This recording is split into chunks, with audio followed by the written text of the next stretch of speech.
আসসালামু আলাইকুম প্রিয় শিক্ষার্থীবৃন্দ। আশা করি কোভিড-19 এর মহামারীতে তোমরা তোমাদের পরিবার পরিজন নিয়ে ভালো আছো, সুস্থ আছো। আসলে কোভিড-19 বর্তমানে যেরকম দেখা যাচ্ছে যে এটা দেশকাল বা পরিবেশ পরিস্থিতি বুঝে নিজের রূপ বদলাতে পারছে। হ্যাঁ? কাজেই এখন আমাদের জীবনযাপন বাহিরে চলাফেরা অনেকটাই কঠিন হয়ে যাচ্ছে যেহেতু অনেক বেশি আমরা করোনায় আক্রান্ত হচ্ছি। কাজেই আমাদের সর্বোচ্চ সা আ সতর্কতা অবলম্বন করতে হবে, স্বাস্থ্যবিধি মেনে চলতে হবে। অযথা বাড়ির বাহিরে বের না হওয়াই ভালো। আমাদের পুষ্টিকর খাবার খেতে হবে, চেষ্টা করতে হবে। হ্যাঁ, আমরা ঘরে বসেই ব্যায়াম করব আমাদের ইমিউনিটি সিস্টেম ভালো রাখার জন্য। ঠিক আছে? তাহলে ইনশাআল্লাহ আমরা এই করোনার বিরুদ্ধে লড়াই চালিয়ে ইনশাআল্লাহ একদিন আমরা এর থেকে পরিত্রাণ পাবো, আশা করি। যাই হোক, আজকের ক্লাসে চলে আসি। ঢাকা কলেজের অনলাইন ক্লাসে তোমাদের স্বাগতম। তোমাদের সবাইকে আমি আবারও স্বাস্থ্যবিধি মেনে চলার আহ্বান জানাচ্ছি। আমার পরিচয়টা দিয়ে নিচ্ছি। আমি আয়েশা আক্তার, লেকচারার, ঢাকা কলেজ, ঢাকা।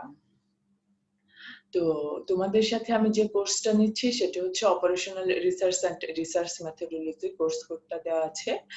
তো এই কোর্সের ধারাবাহিকতায় এটা হচ্ছে আমার ৪র্থ লেকচার। আচ্ছা। আজকে আমি তোমাদের সাথে আমাদের যে কোর্সটা সেটা কিন্তু operational research and research methodology, ঠিক আছে? এটা হচ্ছে ২ টা ভাগে বিভক্ত। Operational research, research methodology. তো আমি এখনো অপারেশনাল রিসার্চ নিয়ে আছি। এটার হচ্ছে লিনিয়ার প্রোগ্রামিং প্রবলেম। তো এটাতে একটা টার্ম আছে duality. Duality in linear programming problem. হ্যাঁ? তো এটা নিয়ে একটু আলোচনা করি। দেখো, এখানে লিখেছি কি there is always a corresponding linear programming problem associated to every LPP which is called as dual problem of the original LPP। অর্থাৎ আমরা যে লিনিয়ার প্রোগ্রামিং প্রবলেম যেটা হচ্ছে কিভাবে ফর্মুলেশন করতে হয়, লিনিয়ার প্রোগ্রামিং প্রবলেম কি, এটার ফর্মুলেশন কি এবং এটার সলিউশন আমরা সিমপ্লেক্স মেথড পদ্ধতিতে শিখেছি, বিগএম মেথড পদ্ধতিতে শিখেছি, মিনিমাইজেশন, ম্যাক্সিমাইজেশন প্রবলেম, হ্যাঁ, ওগুলো আমরা শিখেছি। তো ওই যে যেটা অর্থাৎ প্রথম যে লিনিয়ার প্রোগ্রামিং প্রবলেম সেটাকে বলা হয় প্রাইমাল প্রবলেম। হ্যাঁ, তো প্রত্যেকটা লিনিয়ার প্রোগ্রামিং প্রবলেমের একটা ডুয়াল প্রবলেম আছে, ঠিক আছে? মানে এই প্রত্যেকটা লিনিয়ার প্রোগ্রামের পরিপ্রেক্ষিতে আরেকটা লিনিয়ার প্রোগ্রামিং প্রবলেম আমি তৈরি করতে পারি, আর সেটাকেই বলা হয় যে dual problem of the original LPP. প্রথম যেটা দেয়া থাকবে সেটাকে বলা হবে প্রাইমাল প্রবলেম। তো ওইটা থেকে আমি যেটা করেসপন্ডিং এলপিপি তৈরি করব সেটাকে বলা হবে ডুয়াল প্রবলেম। তো আশা করি বুঝতে পেরেছো। এখন আসো এটা ফর্মাল ডেফিনিশনে আসি।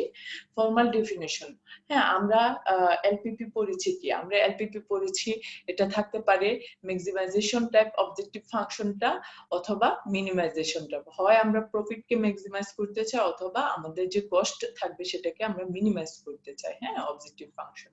তো যদি আমাদের সে if maximum C to the power T X subject to, হ্যাঁ, একটা objective function, subject to constant, এটা হচ্ছে constant A X less than or B. আমরা জানি ম্যাক্সিমাইজেশন টাইপের ক্ষেত্রে কনস্ট্যান্ট গুলা কি থাকে, লেস দেন টাইপ, এবং এক্স যে আমাদের ডিসিশন ভেরিয়েবল গুলো আছে এটা অবশ্যই greater than or equal to 0 হয়। তাহলে is a linear program in maximization standard form, then it's dual is the minimisation linear program minimise b to the power T y. অর্থাৎ এটা যদি থাকে ম্যাক্সিমাইজেশন টাইপ তাহলে আমাদের ডুয়াল প্রবলেমটা হবে মিনিমাইজেশন টাইপের। মিনিমাইজেশন টাইপের ফর্মটা কি হবে, b to the power y subject to constant A to the power T y greater than or equal 0 C y, হ্যাঁ, গ্রেটার দেন অর ইকুয়াল 0। তো এই হচ্ছে আমার হচ্ছে ডেফিনেশন। তো আসলে ডেফিনেশনটা এখানে দেখলে মনে হচ্ছে এটা কিরকম একটা উদাহরণ দিলে তোমাদের কাছে ক্লিয়ার হয়ে যাবে। আচ্ছা, যাই হোক, এর আগে আমি এই যে ডুয়াল, আমরা কেন মানে ডুয়ালিটির অ্যাডভান্টেজ গুলা কি কি আমরা কেন করব? দেখো, sometimes dual problem solution may be easier than primal solution, particularly when the number of decision variable is considerably less than slack or surplus variable. যখন অনেক সময় দেখা যায় যে আমাদের প্রাইমাল যে এলপিপি প্রবলেম থাকে, এটা থেকে আমরা যদি যে কোনো পদ্ধতিতেই হোক আমরা যে সলিউশন করতে গেলে এটা অনেক কঠিন হয়ে যায়, অনেক বড় হয়ে যায়। অর্থাৎ যখন ডিসিশন ভেরিয়েবল গুলা যদি আমার স্ল্যাক অথবা সারপ্লাস ভেরিয়েবলের চাইতে কম হয়ে যায় ডিসিশন ভেরিয়েবল, তখন হচ্ছে দেখা যায় এটা প্রাইমাল সলিউশনের পরিবর্তে আমরা ডুয়াল সলিউশন করলে আমাদের বেশি সুবিধা হয়। ইকোনমিক্সে কি হয়, it is highly helpful in obtaining future decision in the activities being programmed. হ্যাঁ, এটা ইকোনমিক্সের ক্ষেত্রে যারা ইউজ করে এটা অনেক সময় ফিউচার ডিসিশন মানে খুব বেশি কার্যকর হয়।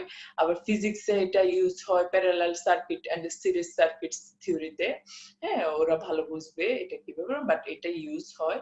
আবার গেম থিওরিতে দেখা যায় dual is employed by column player who wishes to minimize his maximum loss while his opponent. তো আমরা যখন গেম থিওরি পড়বো, আমি তোমাদেরকে পড়াবো গেম থিওরি, তখন আমরা বুঝবো আমরা যখন করব। Row player applies primal to, আচ্ছা, এই জিনিসগুলো আমরা যখন করব তখন এই লাইনগুলো আরো ক্লিয়ার হয়ে যাবে আশা করি। আর when a problem does not yield any solution in primal, it can be verified with a dual. ধরো তুমি করতে গেলা একটা এলপিপি সলিউশন করতে গেলা, তখন তুমি এটার সলিউশন পেলে না, তখন দেখা যায় এটা আমরা ভেরিফাই করতে পারি ডুয়াল সলিউশনের মাধ্যমে। হ্যাঁ, তো আরো ইকোনমিক্সে আরো ইউজ হয় এলপিপি, এটাই লিখলো আর কি। তো ডুয়ালিটি, হ্যাঁ, ডুয়াল সলিউশনটা, তো দেখা যায় অনেক ক্ষেত্রেই আমার প্রাইমাল সলিউশনের বদলে আমি যদি ডুয়াল সলিউশনটা করি তাহলে এটা বেশি ইজি হয়। তো এই হচ্ছে আমাদের ডুয়ালিটির অ্যাডভান্টেজেস। এখন আসো, আমি এই তো একটা মানে থিওরিটিক্যাল ডেফিনিশন তো দিলাম, এখন আমরা চলো দেখি primal dual form of LPP. একটা অপটিমাল একটা ইনিশিয়াল এলপিপি যেটা আছে, অর্থাৎ যেটা দেয়া থাকবে, এটা ডুয়াল ফর্ম আমরা কিভাবে তৈরি করতে পারি। হ্যাঁ, দেখে নেই। দেখো, form the dual of the following LP problem. একটা এলপি প্রবলেম দেয়া আছে, এটার ডুয়ালটা তোমাকে তৈরি করতে বলছে। এই এলপি প্রবলেমটা দেওয়া আছে, এটা ডুয়ালটাও তৈরি করতে হবে। আচ্ছা দেখো, এই যে প্রবলেমটা দেওয়া আছে, আমি তোমাদের প্রথম যেদিন একটা সিমপ্লেক্স মেথড পড়াইছি, সলিউশন করছি, হ্যাঁ, কিভাবে একটা প্রবলেম দেওয়া ছিল, ওই প্রবলেম থেকে আমরা কিভাবে এলপিপি ফর্মুলেট করেছি এবং ওই সলিউশনটা, হ্যাঁ, তো ওইটা তোমরা একটু মিলিয়ে দেখবা। হ্যাঁ, ওইটার ডুয়াল ফর্মটা কি হবে। দেখো, যে প্রবলেমটা আমার দেওয়া আছে এটা কি একটা maximisation type, so it's dual is, যেহেতু এটা ম্যাক্সিমাইজেশন টাইপ, তো আমরা শিখেছি ম্যাক্সিমাইজেশন টাইপটা হয়ে যাবে মিনিমাইজেশন টাইপ।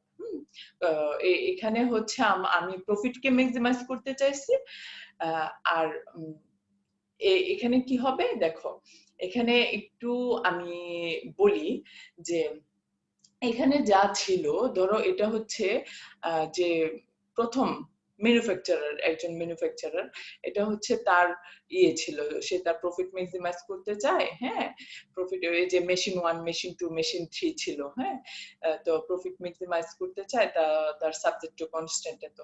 তো দেখা যায় আরেকজন ইনভেস্টর, সেও কি চাচ্ছে, সে চাচ্ছে যে এই মানে কোম্পানিতে, হ্যাঁ, সে কিছু ইনভেস্ট করতে চাচ্ছে।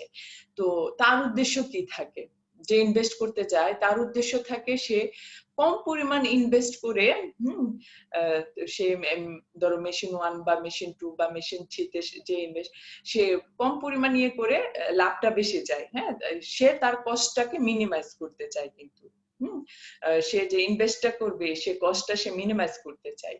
বাট আবার যে প্রথম যে ম্যানুফ্যাকচারার, তার উদ্দেশ্য কিন্তু ম্যাক্সিমাইজেশন। প্রফিট ম্যাক্সিমাইজ করা। আর যে ইনভেস্টর সেও মানে সে ইনভেস্ট কেন করে, সে লাভের জন্যই করে, বাট সে চায় যে ইনভেস্টার যে করবে সে হচ্ছে মিনিমাম করবে, ঠিক আছে? তো এই যে দেখো এটা কিভাবে হলো, দেখো আমি এই যে আমার প্রথম যে ম্যাক্সিমাইজেশন টাইপ, এটা তোমরা যদি অনেক সময় এমনিতে করতে গেলে অসুবিধা লাগে, তো তোমরা যদি একটা চক আকারে এরকম আমার মতো টেবিল আকারে বানিয়ে নিতে পারো, তখন দেখা যায় এটা খুব সহজেই তোমরা করতে পারবা। এটা খুবই সহজ। প্রথম দেখো আমি লিখলাম, ধরো আমার মেশিন আছে দুইটা x1 x2, হ্যাঁ? তো x1 x2 দেখো মেশিন, তো এই মেশিনের ইয়েগুলা আর তাদের অ্যাভেলেবিলিটি আওয়ার্স মানে উৎপাদনের আর কি, যে 2 3 1 x1 machine x1 machine x2 কত 3 2 1, তাদের সর্বোচ্চ ক্যাপাসিটি গুলো এখানে লিখলাম। আর জেড ম্যাক্সিমাম কি সে মানে প্রফিট মানে x1 মেশিন সর্বোচ্চ প্রফিট কত 10 আর x2 হচ্ছে 12, এটা।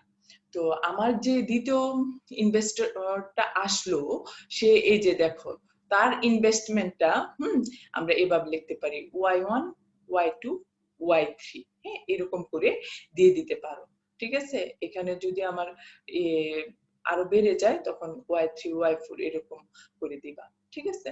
তো এখানে দেখো আমার ইয়েটা তাহলে কিভাবে লিখবো, আমার অবজেক্টিভ ফাংশনটা কিভাবে লিখবো, এই যে উল্টা হয়ে যাবে।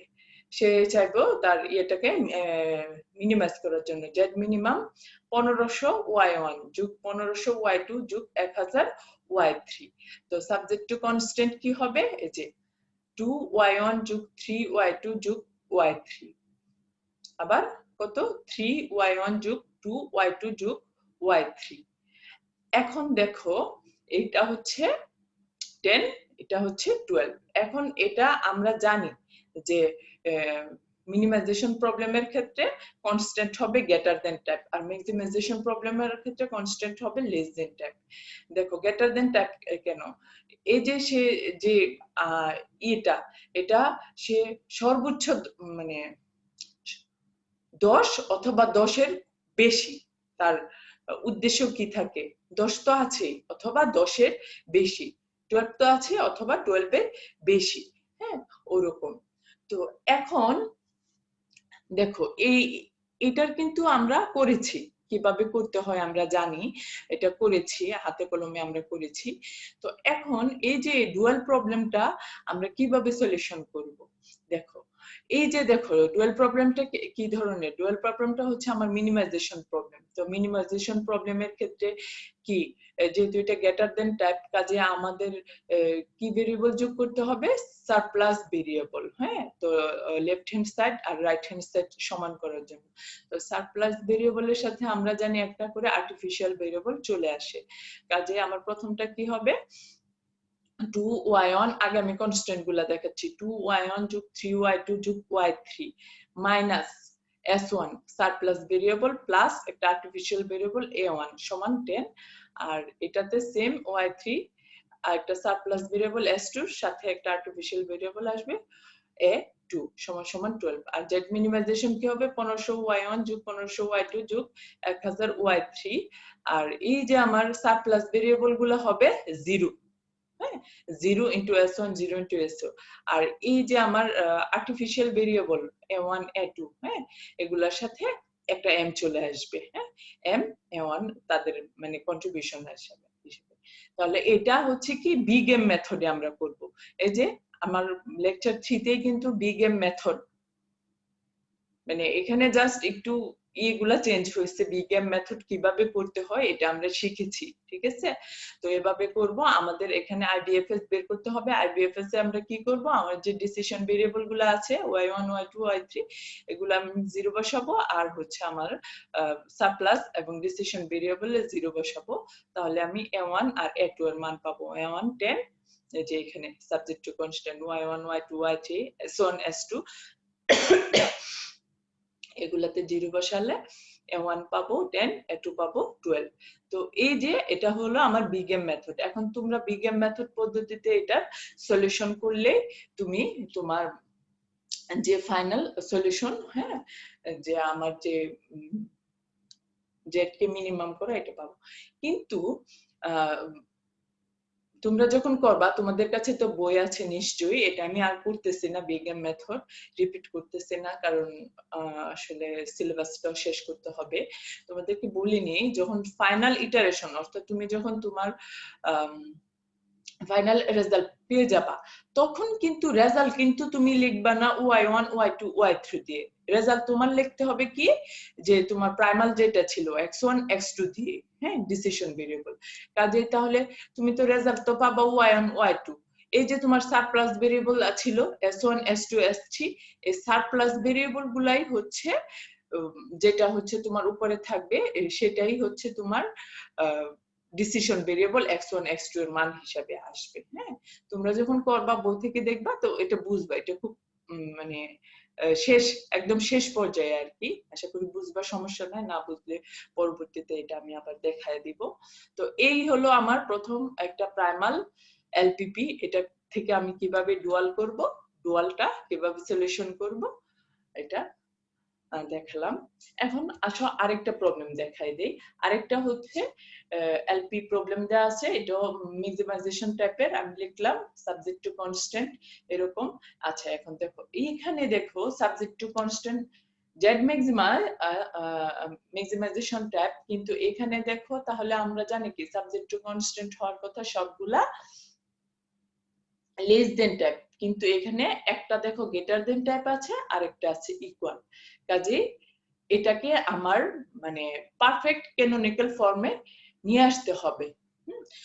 তো প্রথমটা দেখো ঠিক আছে, দ্বিতীয়টাও সাবজেক্ট টু কনস্ট্যান্ট ঠিক আছে। তো এটা যেহেতু গ্রেটার দেন টাইপ, এটাকে আমি খুব সহজে লেস দেন টাইপ করতে পারি কি -1 দ্বারা গুণ করি। এই যে থার্ড কনস্ট্যান্টটাকে আমি -1 দ্বারা গুণ করব, তাহলে গুণ করলে কি হবে -3x1 + 4x2 less than or equal -70। এই যে -3x1 + 4x2 less than or equal -70। এখন আসো চতুর্থ কনস্ট্যান্টটা দেখো, এটা কি লেখা আছে 7x1 + 10x2 = 300। আচ্ছা এই যে ইকুয়ালটা, এটা দেখো আমি যখন মিনিমাম মানে লেস দেন অথবা গ্রেটার দেন টাইপ করব, ইকুয়ালটা কিন্তু লেস দেন টাইপেরও হইতে পারে গ্রেটার দেন টাইপেরও হইতে পারে। আমি জানি না কোনটা হবে, দুইটাই হইতে পারে, ঠিক না? তো আমি দুইটাই লিখলাম, এটা এখানে একবারে লিখছি, বাট এখানে বোঝানোর জন্য আমি তোমাদের লিখলাম 7x1 + 10x2 > 300 আর 7x1 + 10x2 less than or equal 300। তো এই যে লেস দেন যেটা, এটা তো আমি সরাসরি এখানে লিখে নিলাম। আরেকটা যে গ্রেটার দেন টাইপ আছে, গ্রেটার দেন তো লেখা যাবে না যেহেতু এটা ম্যাক্সিমাইজেশন প্রবলেম, এটাকে লেস দেন করে লিখতে হবে। তাহলে এটাকে লেস দেন করলে কি হবে -7 মাইনাস দ্বারা গুণ করলে লেস দেন হয়ে যাবে -7x1 - 10x2 less than or equal -300। এই যে এভাবে এটা প্রশ্ন আসতে পারে। এই যে ফোর্থ কনস্ট্যান্টটা, এটা তো স্ট্যান্ডার্ড ফর্মে আছে, বাট এটাকে আমার লেস দেন টাইপের করতে হবে। তাহলে যেহেতু এটা ইকুয়াল সাইন, হ্যাঁ, এটাকে আমি গ্রেটার দেন অর ইকুয়াল লিখতে পারি, লেস দেন অর ইকুয়াল লিখতে পারি। তাহলে লেস দেন যেটা লিখলাম এটা তো সরাসরি লিখলাম, আবার গ্রেটার দেনটাকে আবার আমার লেস দেন করতে হবে -1 দ্বারা গুণ করে। হ্যাঁ, হয়ে গেল এটা। তাহলে x1 x2 অবশ্যই গ্রেটার দেন নন নেগেটিভিটি হবে। তো এটা ডুয়ালটা কি হবে, ডুয়ালটা কি হবে এই যে আগের মতো দেখো, এটার এটা যেহেতু ম্যাক্সিমাইজেশন, এটা হবে মিনিমাইজেশন প্রবলেম। এই যে 50 এইগুলা যেগুলা, এগুলার সাথে তুমি নতুন ভেরিয়েবল 50y1 যোগ 40y2 - 70y3 যোগ 300y4 - 300y5। Subject to constant কি, এই যে 3y1 যোগ 4y2 - 3y3 যোগ 7y4 - 7y5। এটা যেহেতু মিনিমাইজেশন টাইপ, লেস দেন এর পরিবর্তে হবে এটা greater than type, greater than এই যে এটা 4। হ্যাঁ, ওই যে ডেফিনিশনটার সাথে মিলিয়ে দেখো এর আগেরটা কিভাবে করছি, আবার একটু শর্টকাট ফর্মুলা যেটা করতে সুবিধা হয়, ভুল হওয়ার সম্ভাবনা কম, এটাও দেখো। তো এই হচ্ছে আমার ডুয়াল ফর্ম, এই হচ্ছে আমার প্রাইমাল ফর্ম। আশা করি বুঝতে পেরেছো। তাহলে এটা আসলে কেন করি, এটা আসলে দেখো এভাবে যদি আমি করতে যাই প্রাইমাল সলিউশনটা, তো আমার যে ইটারেশন গুলা হবে এগুলা অনেক বড় হয়ে যাবে, ঠিক আছে? এবং প্রত্যেকটিতে যে কি বলছিলাম স্লেক আর সারপ্লাস ভেরিয়েবল, হ্যাঁ, অনেক বেশি হয়ে যাবে ডিসিশন ভেরিয়েবলের তুলনায়, বুঝছো? কাজে করতে সময় বেশি লাগবে, অনেক সময় ফিজিবল সলিউশন পাওয়া যাবে না। এই জন্য এটা ডুয়াল ফর্মটা ইজি হয়, এজন্য আমরা ডুয়াল ফর্মে করব, ঠিক আছে? করতে পারি দুইভাবে করতে পারি অনেক সময়, বাট সুবিধার জন্য, ঠিক আছে? তো এই হলো। এখন দেখো তোমাদের সাথে আজকে আমি আরেকটা method, linear programming problem solve করার আরেকটা মেথড, টু ফেজ মেথড। একটা তো আমরা দেখেছি simplex method, big M method. হ্যাঁ, আজকে আমি তোমাদের সাথে আলোচনা করব টু ফেজ মেথড নিয়ে। হ্যাঁ, টু ফেজ মেথড। ধরো আমার কাছে একটা প্রবলেম দেওয়া আছে, জেড ম্যাক্সিমাম সমান 2x1 x2 x3, subject to constant এগুলো, x1 যোগ x2 3x2 less than or equal 8, 4x1 x2 যোগ x3 greater than or equal two 2x1 যোগ 3x3 x3 greater than or equal 4। এই নন negativity x1 x2 x3 অবশ্যই greater than or equal 0 হবে। তো এখন দেখো এটা যেহেতু ম্যাক্সিমাইজেশন টাইপ, এই যে আমার গ্রেটার দেন দুইটা আছে, হ্যাঁ, বা যাই হোক, মানে এটা যেহেতু টু ফেজ পদ্ধতিতে করব। আচ্ছা, ফেজ ওয়ানে আমি কি করব? ফেজ ওয়ানে কি করব, যে প্রবলেমটা দেওয়া আছে এটা হচ্ছে একটা ম্যাক্সিমাইজেশন টাইপ।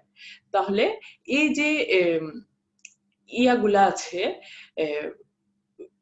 ক্যানোনিক্যাল ফর্মটা আছে, এই ক্যানোনিক্যাল ফর্মটাকে আমরা আমাদের প্রথম কি করতে হয়, স্ট্যান্ডার্ড ফর্মে নিয়ে আসতে হয়। অর্থাৎ কোন ধরনের ইনইকুয়ালিটি সাইন থাকা যাবে না, ইকুয়াল হওয়া লাগবে। তাহলে প্রথমটা কি দেখো, প্রথমটা হচ্ছে আমার less than type. Less than type হলে আমার লেফট হ্যান্ড সাইড আর রাইট হ্যান্ড সাইড সমান করতে হলে কি হয়, লেস দেন টাইপে স্ল্যাক ভেরিয়েবল আনতে হয়। স্ল্যাক ভেরিয়েবল আনলাম আমি +s1 ফার্স্ট কনস্ট্যান্টে, সমান সমান 8, আর সেকেন্ড কনস্ট্যান্ট এখানে গ্রেটার দেন টাইপ। তো লেফট হ্যান্ড সাইড, দেখো লেফট হ্যান্ড সাইড আর রাইট হ্যান্ড সাইড সমান করতে হলে আমার লেফট হ্যান্ড সাইডে কি করতে হবে, কিছু সারপ্লাস করতে হবে। সারপ্লাস করলে একটা আর্টিফিশিয়াল ভেরিয়েবল চলে আসে। তাহলে এখানে আমি কি করলাম, -s2 + a2 সমান সমান 2। থার্ড কনস্ট্যান্টে সেম, তাহলে আরেকটা সারপ্লাস ভেরিয়েবল চলে আসবে। এটাকে স্ট্যান্ডার্ড ফর্মে আনতে গেলে যেহেতু গ্রেটার দেন টাইপ, -s3 যোগ a3 সমান সমান 4। অর্থাৎ আবারও মনে করিয়ে দিচ্ছি তোমাদের, যখন আমাদের লেস দেন টাইপ হয় তখন আমাদের স্ল্যাক ভেরিয়েবল আনতে হয়, অর্থাৎ +s যোগ করতে হয়। আর যখন গ্রেটার দেন টাইপ হয় তখন হচ্ছে সারপ্লাস ভেরিয়েবল আনতে হয়, অর্থাৎ সারপ্লাস ভেরিয়েবলটা মাইনাস করতে হয়, আর তখন একটা আর্টিফিশিয়াল ভেরিয়েবল চলে আসে, এই যে আর্টিফিশিয়াল ভেরিয়েবল। তো এখন এটার অক্সিলিয়ারি ফাংশন টু ফেজ পদ্ধতিতে, এটাতে আমরা বলি যে অক্সিলিয়ারি ফাংশনটা কি, আমার জেড ম্যাক্সিমাম সমান সমান কি, দেখো আমার যে ডিসিশন আর সারপ্লাস বা স্ল্যাক ভেরিয়েবল গুলো আছে সবগুলার কনস্ট্যান্ট হবে, কোএফিসিয়েন্ট হবে 0। এটা হচ্ছে আমার অক্সিলিয়ারি ফাংশন টু ফেজ পদ্ধতিতে। মনে রাখবার অক্সিলিয়ারি ফাংশন কি, Z max 0x1 0x2 0x3 0s1, অর্থাৎ যতগুলা ভেরিয়েবল আছে 0s1 0s2 s3, কেবলমাত্র আর্টিফিশিয়াল ভেরিয়েবলের সাথে কোএফিসিয়েন্ট আসবে 1, এবং এটা হবে মাইনাসে। ম্যাক্সিমাইজেশন প্রবলেমের ক্ষেত্রে মাইনাস দিবা, আর মিনিমাইজেশন প্রবলেমের ক্ষেত্রে কি দিবা, প্লাস দিবা। ম্যাক্সিমাইজেশন প্রবলেমে মাইনাস আর মিনিমাইজেশন প্রবলেমে প্লাস। আচ্ছা, এটা যদি ধরো আমাদের উল্লেখ করে দেয় টু ফেজ মেথডে, তখন তোমরা এভাবে করবা, ঠিক আছে?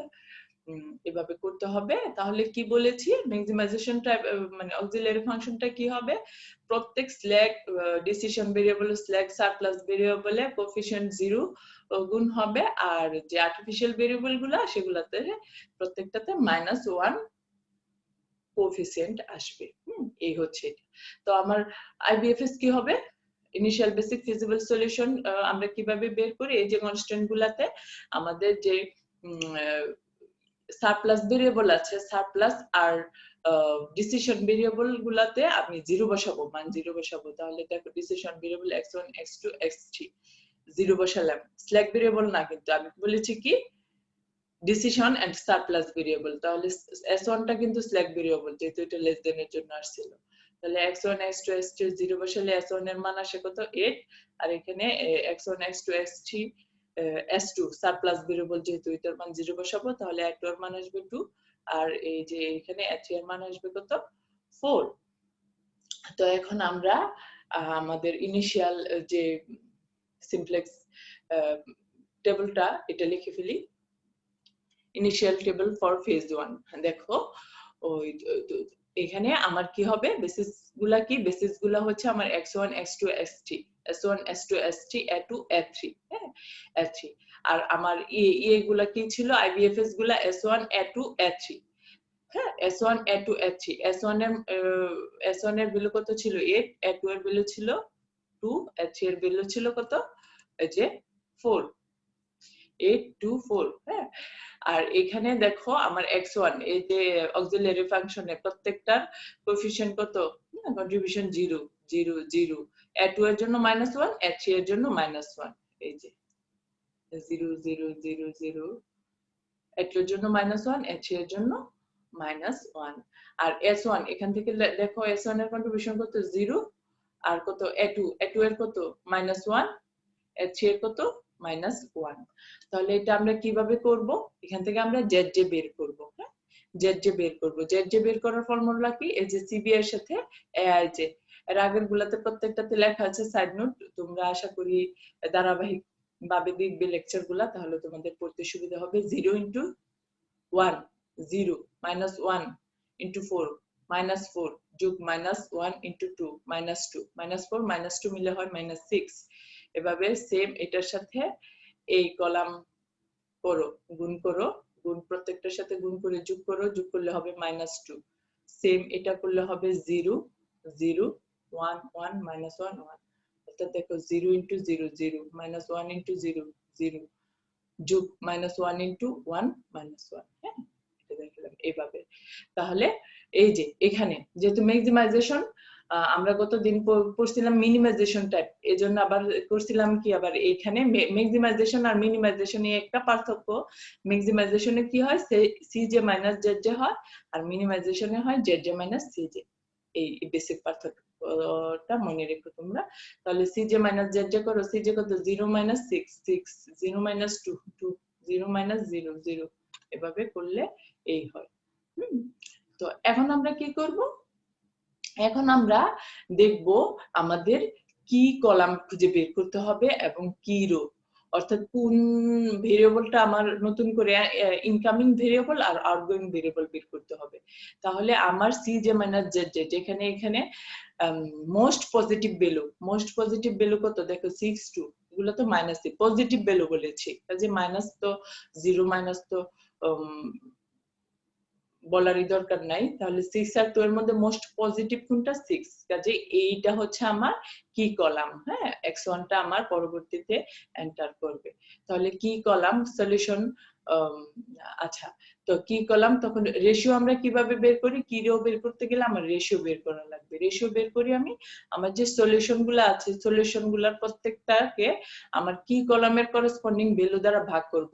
8 / 1, 8, 2 / 4 half, 4 / 2 2।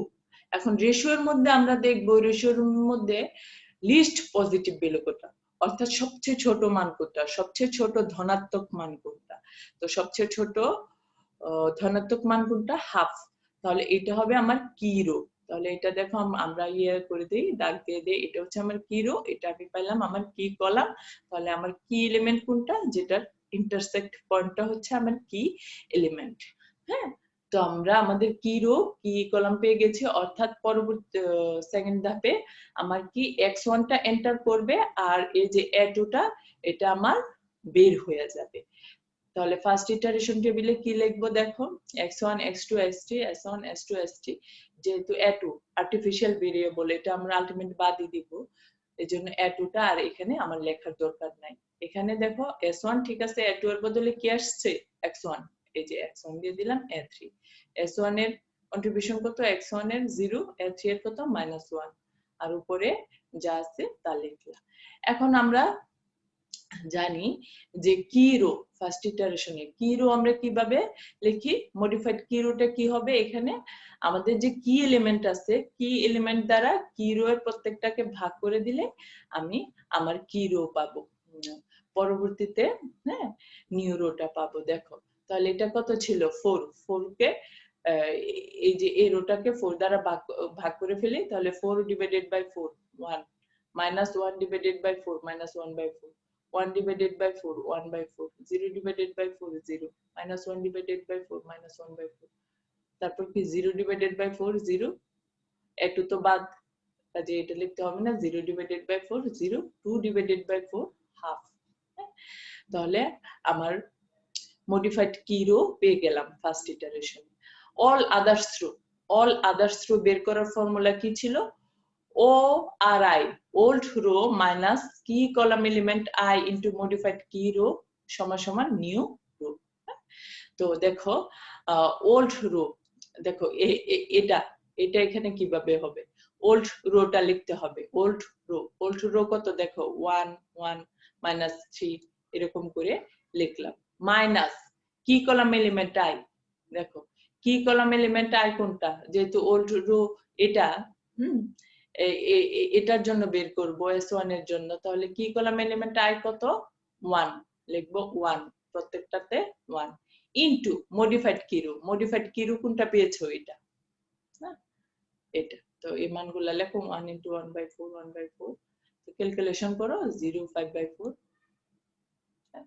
তো এইভাবে ক্যালকুলেশন করলে তোমার এই মানগুলো আসে তাহলে এখানে এই মানগুলো লিখে দাও 0 5/4 -13/4 1 1/4 0 0 15/2 এরকম তাহলে a3 টা কিভাবে লিখবো a3 টার মানও সেম ওল্ড রো কত ওল্ড রো লিখবা এখান থেকে 2 3 -1 0 0 এখানে 2 3 -1 0 0 -1 এটু তো হবে না 1 4 লিখে সমান কত কি কলাম এলিমেন্ট I কত এখানে 2 প্রত্যেকটার সাথে 2 লিখবা ইনটু মডিফাইড কি রো অর্থাৎ এটা মডিফাইড কি রো যেটা দেওয়া আছে এটা লিখবা লিখে ক্যালকুলেশন করলে তোমার এই মানগুলো আসবে এখন কি করতে হবে জেড বের করতে হবে জেড এর ফর্মুলা কি CBI ইনটু AIJ তাহলে 0 ইনটু 0 0 যোগ 0 ইনটু 1 0 যোগ -1 ইনটু 0 0 এভাবে 0 ইনটু 5/4 0 যোগ 0 ইনটু -1/4 0 ইনটু -1 ইনটু 4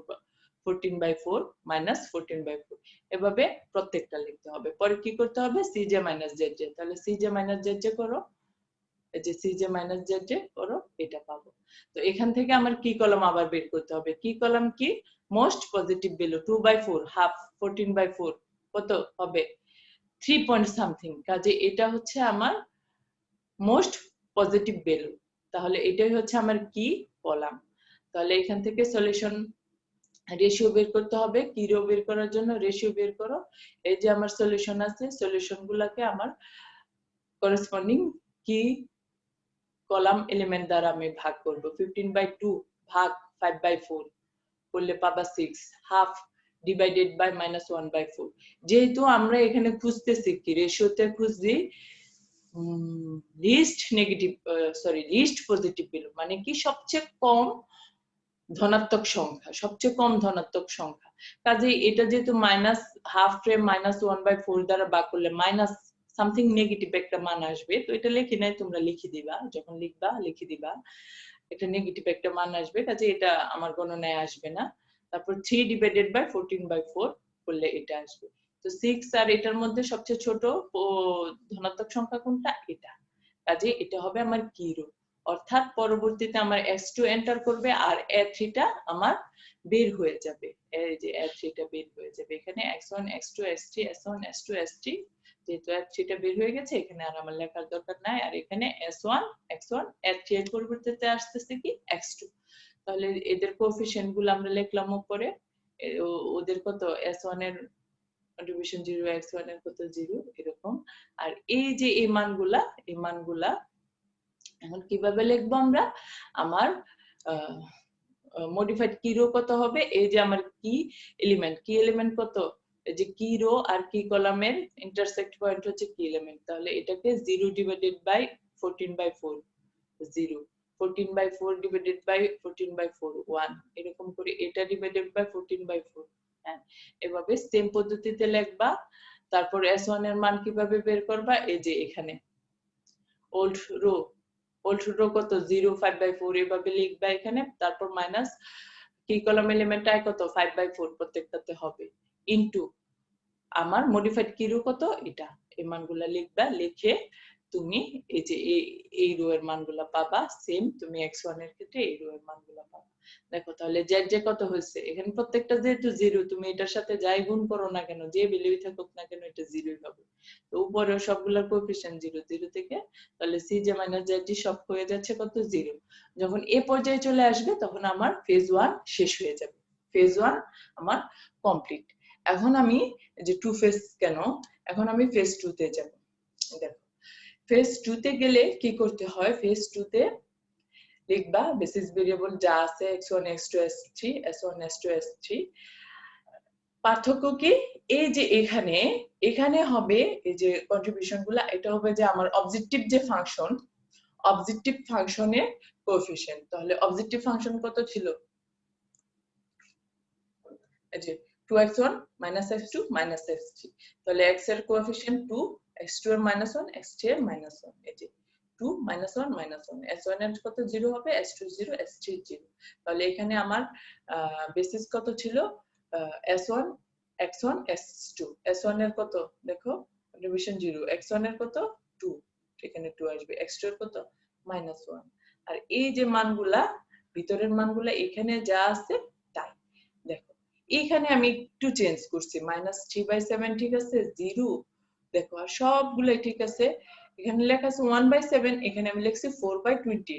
দেখো 4 4 7 28 একই 1/7। এটা ক্যালকুলেশনের সুবিধার্থে, ক্যালকুলেশন করলে এটা ডাবল করলে ক্যালকুলেশনে তোমার সুবিধা হয়, এই জন্য এটা করে নিচ্ছি, তোমরা করতে করতে বুঝে যাবা। -2/7 যে কথা, -8/28 একই কথা। এটা লিখলাম, এই যে ভিতরের এই মানগুলাই থাকবে, জাস্ট এখানে অবজেক্টিভ ফাংশনের ভ্যালুগুলো চলে আসবে, কাজে আর এই যে এটা তোমরা প্রশ্ন করতে পারো, এই জন্য আমি একবার বলে দিলাম 1/7 যে কথা, 4/28 একই কথা, জাস্ট ক্যালকুলেশনের সুবিধার জন্য। তো এইখান থেকে জেড বের করতে হবে, তাহলে জেড বের করার ফর্মুলা আমরা জানি, এটার সাথে এটা গুণ করে এই মানগুলা লিখবো, সিজে মাইনাস জেড। আচ্ছা, তারপর সিজে মাইনাস জেড কত, এই যে লিখবো, লিখে এখান থেকে আমাদের বের করতে হবে মোস্ট পজিটিভ ভ্যালু, তাহলে একটাই আছে পজিটিভ ভ্যালু, কাজে এটাই হচ্ছে আমার পি কলাম।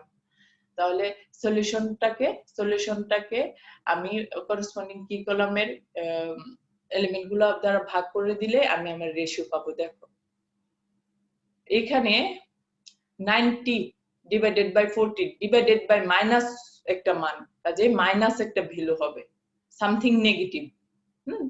এটা same 10 divided by 14 minus 6 divided by 28, অর্থাৎ সামথিং নেগেটিভ লিখি নাই, ঠিক আছে। তোমরা লিখবা পরীক্ষায় যখন লিখবা তখন তোমরা মানটা বের করে লিখবা। আর 6 ডিভাইডেড বাই এটা, তো এটা যেটাই হোক একটা পজিটিভ মান আসবে। তো আমরা রেশিওতে খুঁজি কি সবচেয়ে কম ধনাত্মক সংখ্যা, কাজে দুইটা যেহেতু নেগেটিভ দরকার নাই, এটাই হবে আমার কি রো, এটাই হবে আমার সবচেয়ে কম ধনাত্মক সংখ্যা, কাজে এটা হচ্ছে আমার কি রো পেয়ে গেলাম, কি কলাম পেয়ে গেলাম, কি এলিমেন্ট পেয়ে গেলাম। হ্যাঁ, তাহলে পরবর্তীতে কি আমার কোনটা চলে যাবে, x2 টা চলে যাবে, x2 এর বদলে আসবে কি s2, এই যে s1 x1 s2, আর এই যে এখানে যা আছে তা তো লিখলাম।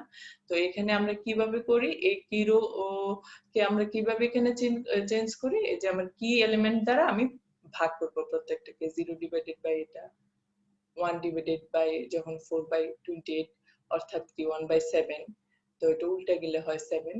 তো এভাবে আমরা এটা লিখব। আর অন্য রো গুলা কিভাবে বের করব আমরা জানি, এই ফর্মুলাই লিখে বের করতে পারতেছি। তো বের করলে দেখো জেড যে মান আসে কত 2 3, জেড যে এইভাবে করবা 0 * 0 এইভাবে করলা, সিজে মাইনাস জেড যে কত আসে।